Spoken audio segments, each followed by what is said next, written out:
What's up guys, and welcome back to the channel. In today's video, we're going to take a look at the 2022 BMW M235i Gran Coupe. Big shout out and thank you to Hendrick BMW Northlake for providing this BMW for today's video.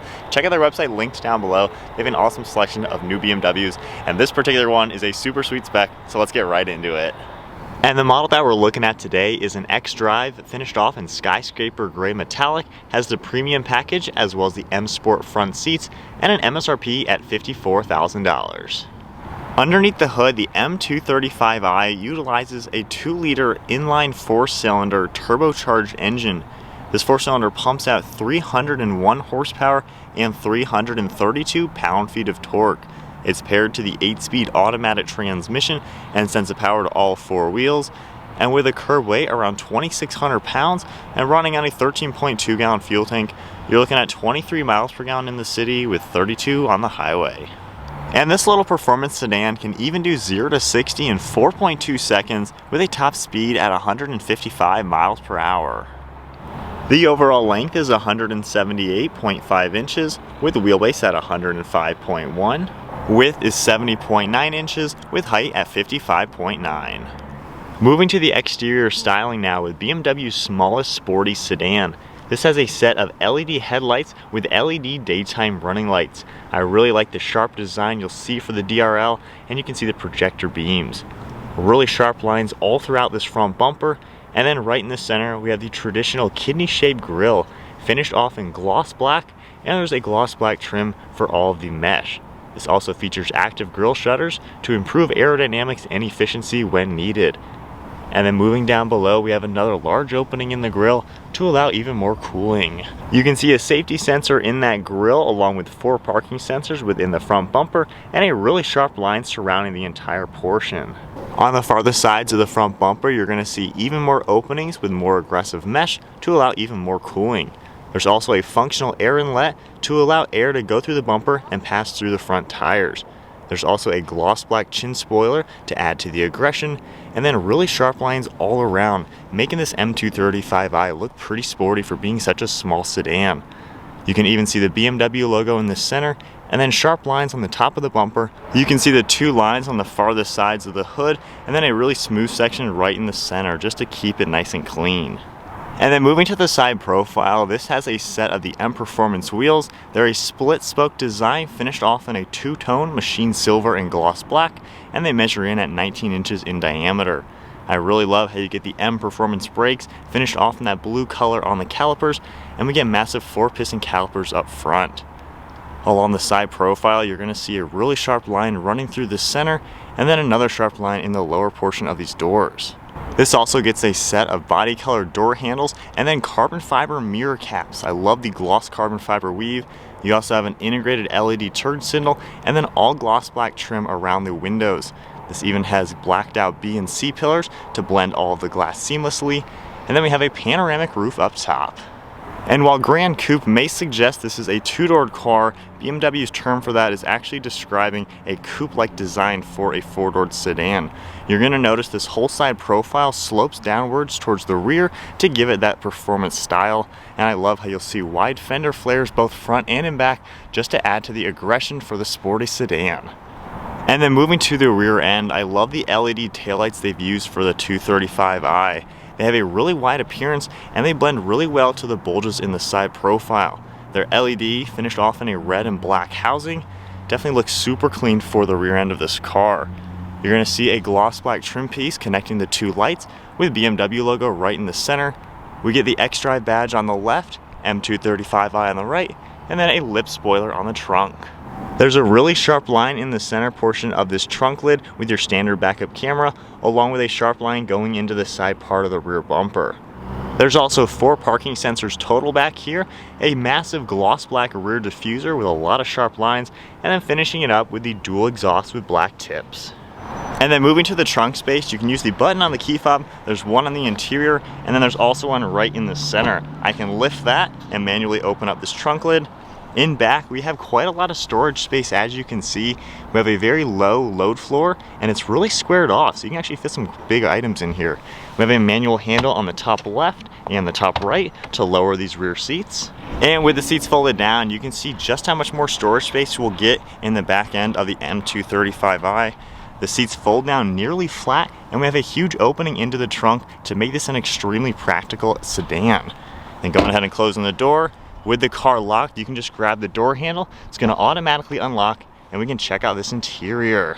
This particular Spec gets the Magma Red Dakota leather. Beautiful combination. You'll see all the black accents as well. Moving to the door panel, you can see the Dakota Red actually comes off as an orange in person. We get a little bit of padding on the armrest and gray stitching.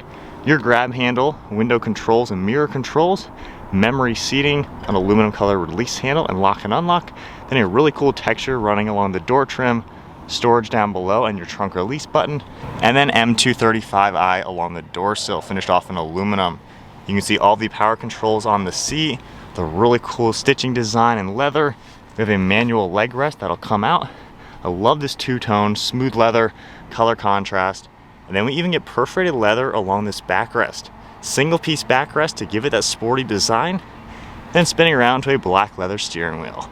And then now inside this BMW, keeping my foot on the brake and pressing the start button, we can go ahead and fire it up.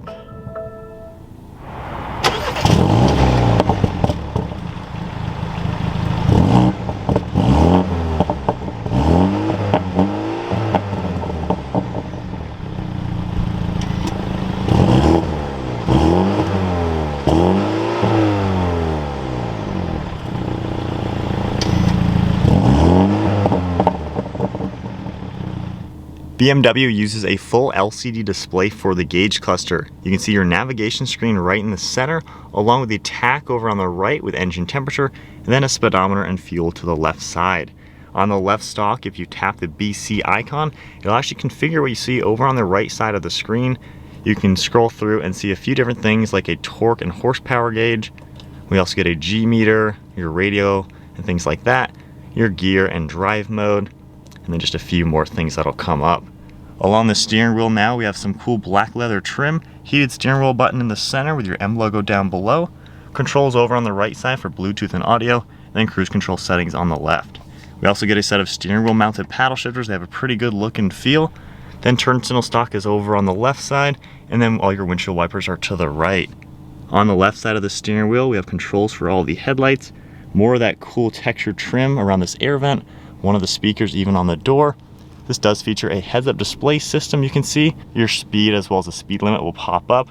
And then we get more black along the dashboard with some cool contours, a stitching design with a really cool texture over on this side, this same trim piece that you saw on the door panel, and then the full infotainment screen. This is a really large touchscreen system, much larger than I've seen on other BMWs. So we do have touchscreen, we have all your shortcuts for media, the home icon, we have navigation that pops up, we can get a full view of that. We also have your car indication with a lot of the settings within the car.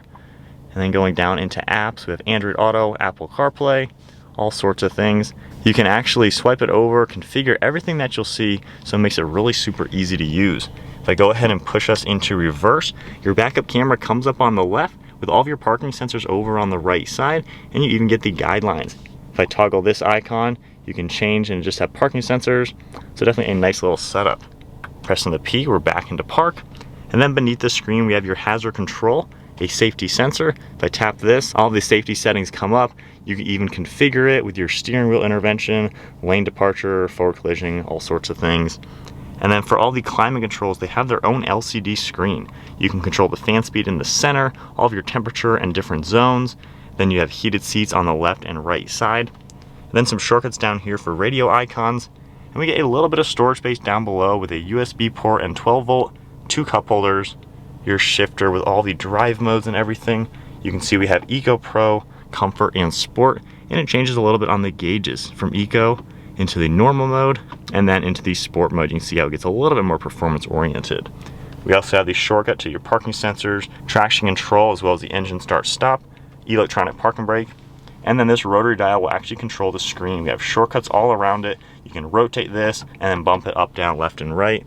You can see by just hitting the map icon, I can do that. Hitting more icons, into media, and then controlling everything. So really easy. I can use touchscreen or the rotary dial. And then moving to the center, we have more of the Magma leather with gray stitching. Opening this up, we get a little bit of storage space in here with a USB port and some piano black all around the center. Moving to the glove box, I'll open that up. You have a pretty large bucket in there actually, so it can definitely fit quite a few items. And then one last look at the interior. This interior is pretty sporty, pretty similar to all the other BMWs, but this orange interior looks super cool. I especially love the seats with all these stitching and two-tone accents. Definitely a nice sporty car. We have the sunshade for the panoramic roof, and then all the controls up in front of that with all your dome lights. And then moving to the back seats, I can open up the door. You get the same interior door panel that you saw up front with the Magma leather. Then all the same colors along the seats. Really cool design with perforated leather along the backrest. This is a 3-seater back here. We get some storage pockets on the back side of the front seats, and then climate controls and USB ports in the center for your amenities. Alright, so hopping into the back seat now with the Gran Coupe. It's a little cramped back here. I'm 5'11", and my head is just barely touching the ceiling, so I kind of got to slouch just a little bit. With the driver's seat though set at my height, I do get some knee room and leg room, so it's actually pretty comfortable. The armrest is in a pretty good place, and you do get quite a lot of glass back here, and especially since this roof comes all the way back to here, you do get some glass above you, which kind of makes it more open. But this is noticeably kind of a small car. You know, it's not a 4 Series Gran Coupe or anything larger, but nonetheless pretty decently comfortable. I can even grab the centerpiece down, and you'll get a nice armrest. You can press this button and open up the 2 little cup holders. And then another cool touch, you can grab this handle up top here and actually pull down this entire piece and gain access to the trunk. So I think they have made it pretty usable, but it's a little bit cramped. Alright guys, so we are going to set off now in the M235i. So this is a pretty cool combination. You get BMW's smallest 4-door car, however it's got a lot of the performance styling to it. This interior is insane. I love red interiors.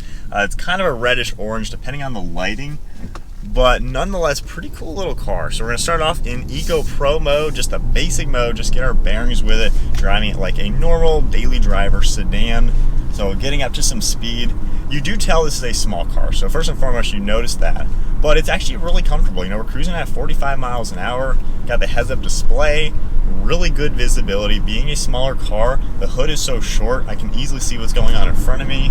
All the mirrors do a great job, and actually visibility is really good over my right shoulder and my left shoulder. Wow, visibility is great in this car.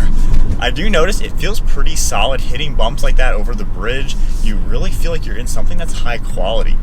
Hitting the brakes, we got the performance brakes, and they're gonna do a really good job, especially with such a tiny curb weight. This is a small car, like I said, but even the curb weight reflects that.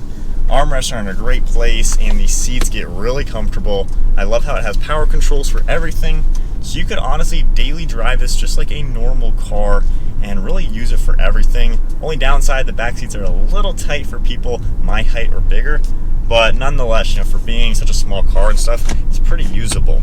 So let's go ahead and go into the sport mode because we are in a performance version. You do hear some cool little pops on the exhaust there. So right now, we'll downshift, give some gas. Whoa, that was up to 60, wow. That's cool. So with the all-wheel drive too, it's got that good power delivery all around, and the 8-speed, such a good transmission, really snappy gear changes. And with the turbo engine in sport mode, it sounds much better on the inside, which I'm sure that's just fake speakers playing that, but it sounds good, and it actually really pulls, like right there. Whoa, in between gear changes, you hear a little bit of that exhaust gurgle, but you almost heard like a little turbo noise, like a wastegate or blow-off valve noise. That was cool, and I'm sure if you modified this, you know, that would really wake this thing up. But in the sport mode, the steering is super responsive feeling. It's not that heavy, but it feels very performance oriented to where I can really point this car where I want to. The suspension is pretty stiff in this mode. I don't know if it's an active suspension, guess I'll notice that in a second, but you can really feel the bumps in it. Downshifting. This is a nice little fun car. You know, if you just want like a nice luxury BMW, but you want fun factor and you want to smile, let's get back up to some speed.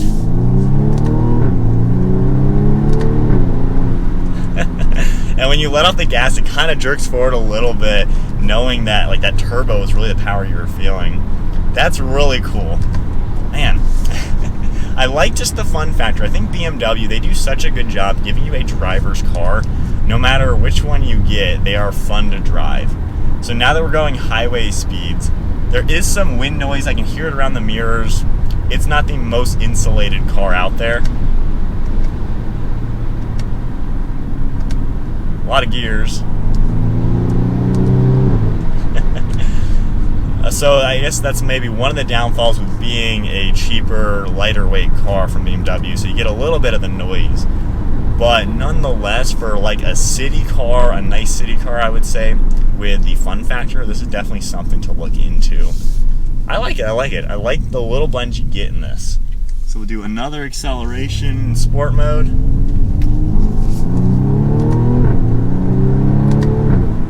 Man, that zips up to 60. Like, this is a quick car. That is really impressive from a 4-cylinder. So going back into Eco Pro, automatic mode, the whole thing tones down. I am impressed with it. I think BMW does a good job making even their cheapest cars, those platforms, still feel like a quality car. If you're spending this kind of money, I mean, obviously this is still a pretty pricey car for being on the lower end of their lineup. You still want that BMW feeling. I've been in some of the competition, you know, the Mercedes, their, I guess, CLA or the A-Class. Those cars do feel a little cheap. They kind of feel like a Toyota Corolla with Mercedes interior. The Audi A3 I think is really nice, but I think this car really stands out to have that performance and have the solid quality of a German car. Huge shout out and thank you once again to Hendrick BMW Northlake. They get in an awesome selection of the newest BMWs, and they always get a lot of the M cars and the M Sport cars.